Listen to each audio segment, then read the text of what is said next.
movie's believe in yourself message is borne out in a perverse way by the very fact that it even exists.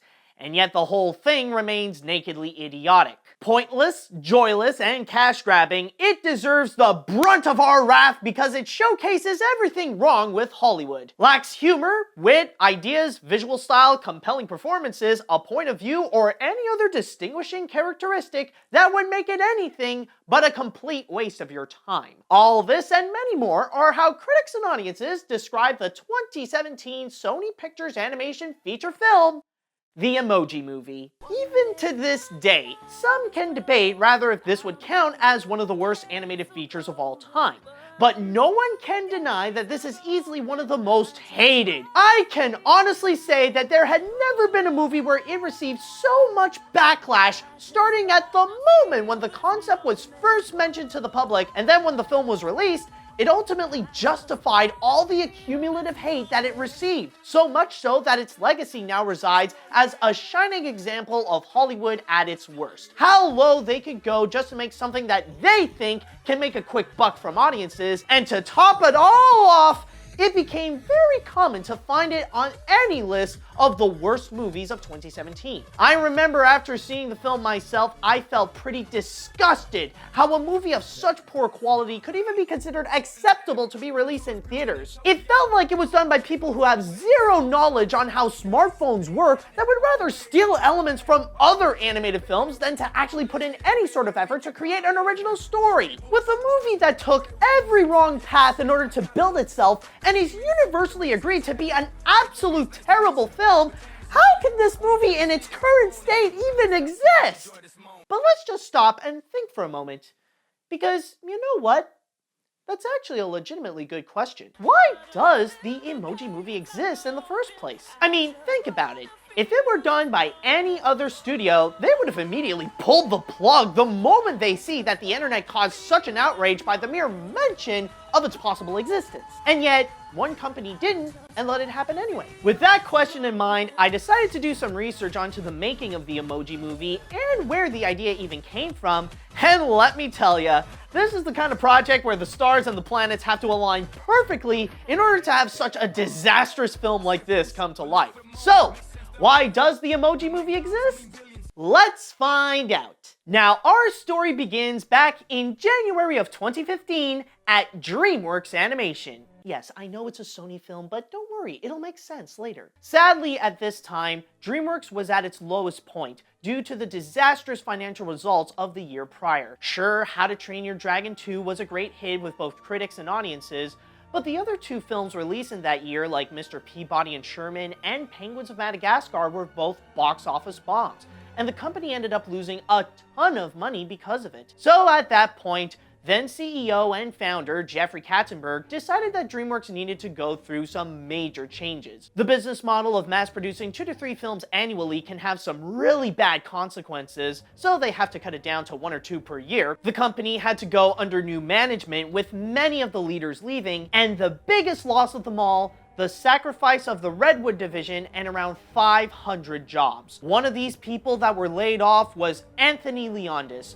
director of such films as Lilo and Stitch 2 and Igor. But in this case, we'll call him Tony. Now, Tony had a big job at DreamWorks since 2009, where he was the director of a movie called B.O.O, Bureau of Otherworldly Operations. Long story short, the film was basically a mix of Men in Black and Ghostbusters and geared more for kids. The production of the film wasn't going well, and not too long before the reorganization, the film was delayed from its original 2015 release date. However, because of the big cuts that had to be made, DreamWorks ultimately shelved the project. This would leave Tony in a pretty bad spot, so he'd better think of an idea fast if he wants to work. At that point, when thinking what would be his next film, he thought about one of his favorite movies, Toy Story. Maybe he can make something like that, but what would be a world that has yet to be explored? And then, that's when he got the life-changing text that only contained one thing: an emoji. That was the moment where he felt like he finally found his new Toy Story, where he said, and I quote, "Emoji movies are the new toys.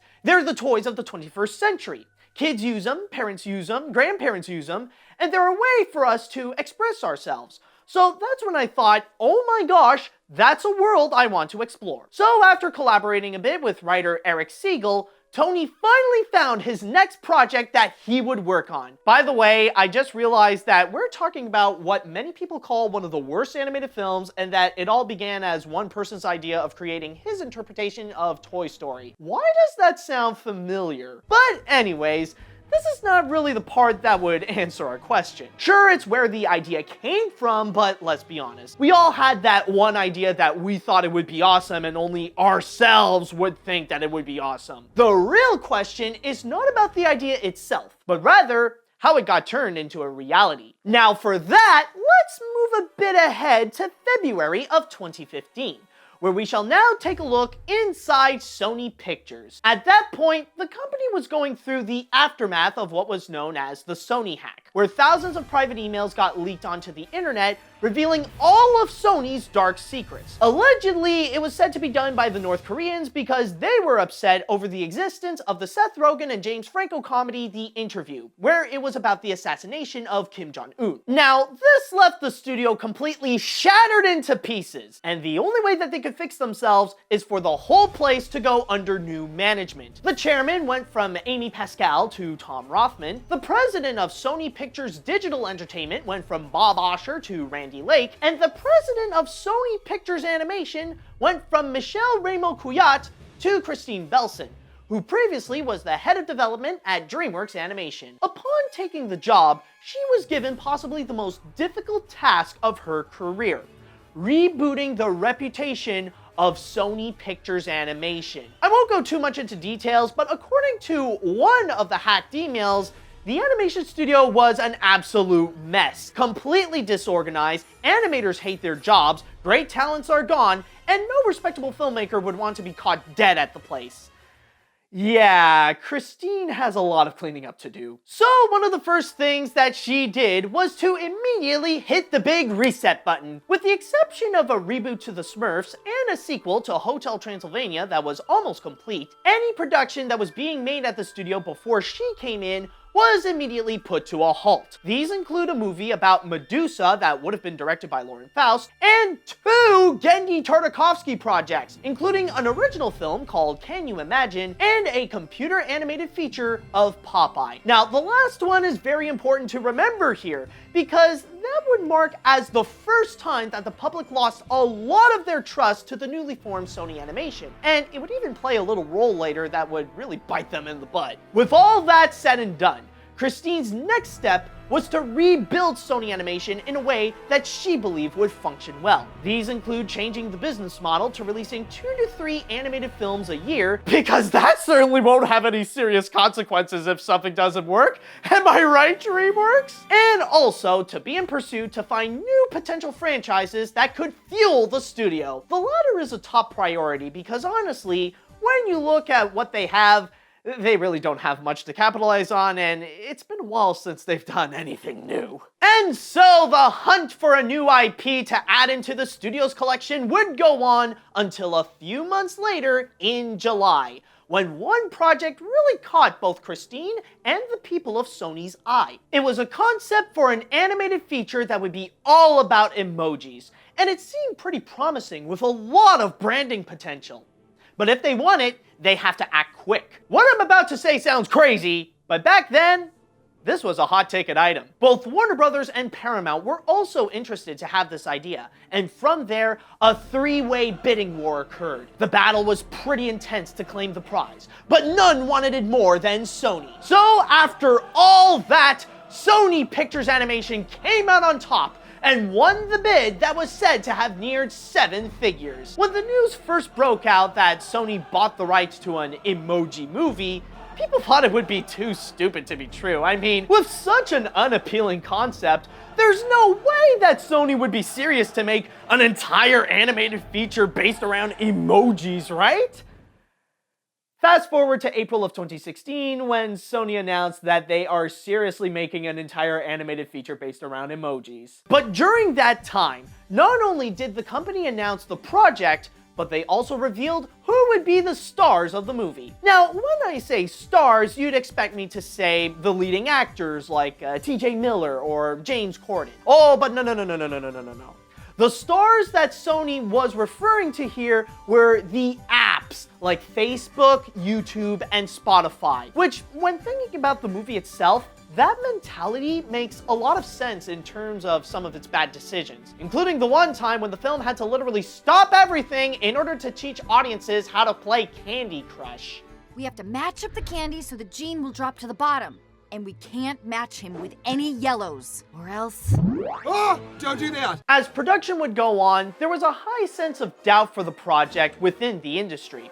But it still moved ahead regardless. Even when hiring actors, some like TJ Miller were pretty hesitant at first, and others were absolutely turned off by the idea. So much so that Jordan Peele even said that one reason that influenced him to quit acting for good was when he was offered the role of Poop and led him to become a full-time director, which actually turned out to be a great decision. Seriously, have you seen Get Out? It is amazing! However, as time would move on, the more that the Emoji Movie revealed itself, the more it gathered backlash from the public. With every new trailer posted online, with every new piece of information revealed about the film, the hate on the Emoji Movie became a lot more popular than the movie itself. In fact, go on YouTube and you'll see that the trailers have a very unfavorable ratio of likes and dislikes. And this only happened just a year after Sony's Ghostbusters reboot was farming all the dislikes. To add insult to injury, this was even despised by the animation community, since rumors were spreading that Sony canceled Genndy Tartakovsky's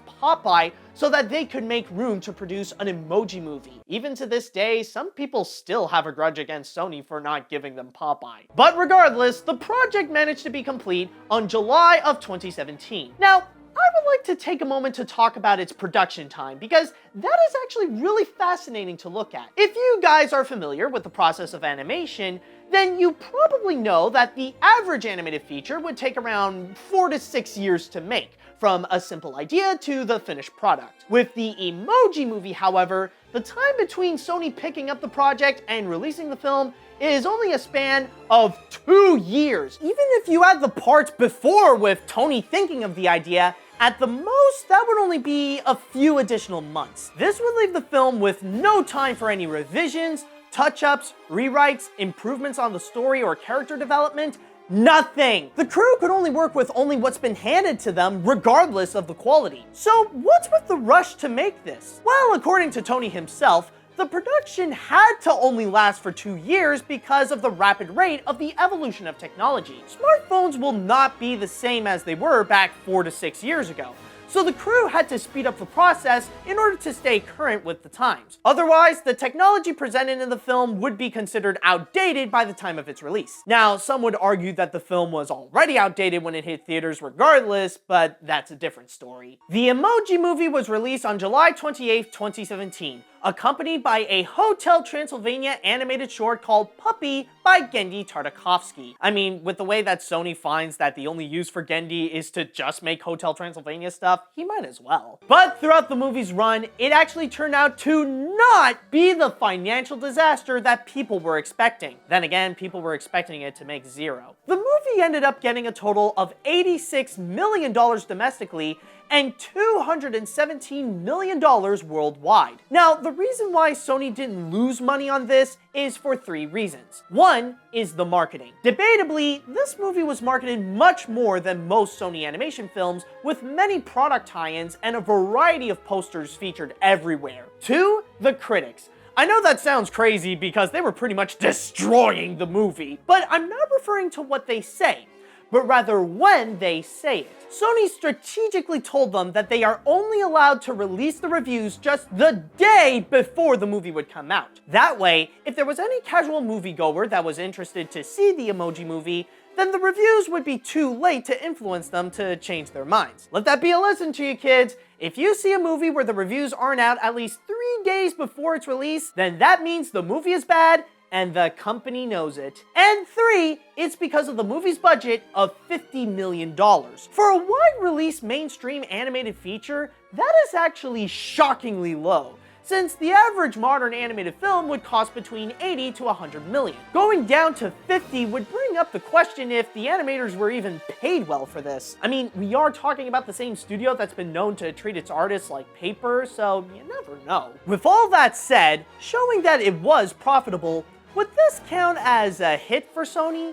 Absolutely not! The success of a movie cannot be measured by the box office alone. With the kind of reactions it received from both critics and audiences, it seriously damaged Sony Animation's reputation more than anything. I mean, the last time the studio released anything original was Hotel Transylvania back in 2012, and 5 years later, this is the best they could come up with? And even if it didn't lose money, it didn't make as much as some of their more successful films like the Angry Birds movie did, which is why Sony lost something more valuable than any amount of money: a potential franchise. There's no way they could make a sequel after going through that hell, so they lost that chance at making something that they could profit in the long run. This is why, when looking back in 2017, Sony Animation will remember it to be a terrible year where they released a failed movie. And 2 additional animated films that made even less money. And an embarrassing attempt to expand its business onto television animation. And a pointless direct-to-DVD sequel. You know, it's decisions like this that makes those rumors about Sony wanting to sell their film and television asset valid, right? So, after all that, how do we answer the big question, why does the Emoji Movie exist? Well, the real answer is because of 2 people on a hopeless mission. One is a down-on-his-luck director trying to create his own interpretation of Toy Story for generations with the theme of smartphones, and the other is a new leader whose job is to fix up a broken-down animation studio. Some may have wondered if it would even be possible to make a good movie out of emojis, and honestly, it can, but like I said at the start, this took every wrong path to the point where it had no chance to come out good, especially when the production was too short and entirely rushed to the point that it had no room to make any revisions. It really didn't help either that the concept wasn't done by the right filmmakers. I mean, it's hard to really trust a movie that was helmed by a man whose only directorial works for a theatrical animated feature was Igor, and a DreamWorks film that never saw the light of day, and how it was handled by one of, if not the most poorly reputable animation studio. Think about it! Imagine if Warner Brothers had its hands on it. It wouldn't have received that much backlash if the trailers mentioned that it was from the same people that brought you the Lego Movie. Both Tony and Sony were the big driving forces of this project, and they were driving with their eyes closed, completely blinded by the destruction it caused on its path, where it ended up with more problems than it did solve. Seriously, remember that list from the leaked emails all about Sony Animation's problems? What the fridge did that solve? They could have just spent those 2 years improving themselves, but instead, they wasted their time rushing a production just to animate a piece of crap.